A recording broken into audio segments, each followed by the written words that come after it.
சுங்கச்சாவடி மையத்தை இடிக்க நேற்று மாவட்ட ஆட்சியர் உத்தரவிட்ட நிலையில் இன்று நடவடிக்கையை ஒத்திவைத்தால் விவசாயிகள் அதிகாரிகளை முற்றுகையிட்டு போராட்டம். திருப்பூரில் இருந்து தாராபுரம் செல்லும் சாலையில் வேலம்பட்டி எனும் பகுதியில் குட்டையை ஆக்கிரமித்து சுங்கச்சாவடி மையம் கட்டப்பட்டுள்ளது. 2018ஆம் ஆண்டு கட்டப்பட்ட இந்த சுங்கச்சாவடி மையத்திற்கு எதிர்ப்பு தெரிவித்து விவசாயிகள் பொதுமக்கள் உயர் நீதிமன்றத்தில் வழக்கு தொடுத்த நிலையில் சுங்கச்சாவடி கட்டிடத்தை அகற்ற நீதிமன்றம் உத்தரவிட்டது.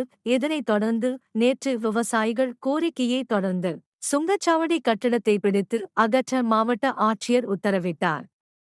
இன்று சுங்கச்சாவடி கட்டிடம் இடிக்கப்படும் என ஏராளமான விவசாயிகள் அப்பகுதியில் ஒன்று திரண்டு இருந்த நிலையில் போக்லின் இயந்திரம் வரவழைக்கப்பட்ட போலீசாரும் பாதுகாப்பு பணியில் ஈடுபட்டிருந்தனர். அப்போது சம்பவ இடத்திற்கு வந்த பொங்கலூர் வட்டார வளர்ச்சி அலுவலர் ரெனால்ட் ஷெல்டன் பெர்னாண்டஸ் இன்று நடவடிக்கை எடுக்கப்படாது எனவும் மாவட்ட ஆட்சியர் மற்றொரு நாளில் நடவடிக்கை மேற்கொள்ள உத்தரவிட்டிருப்பதாக கூறி போக்லின் இயந்திரத்தை அப்புறப்படுத்த முயன்றார். இதனைத் தொடர்ந்து ஆத்திரமடைந்த விவசாயிகள் அதிகாரிகளை முற்றுகையிட்டு போராட்டத்தில் ஈடுபட்டு வருகின்றனர்.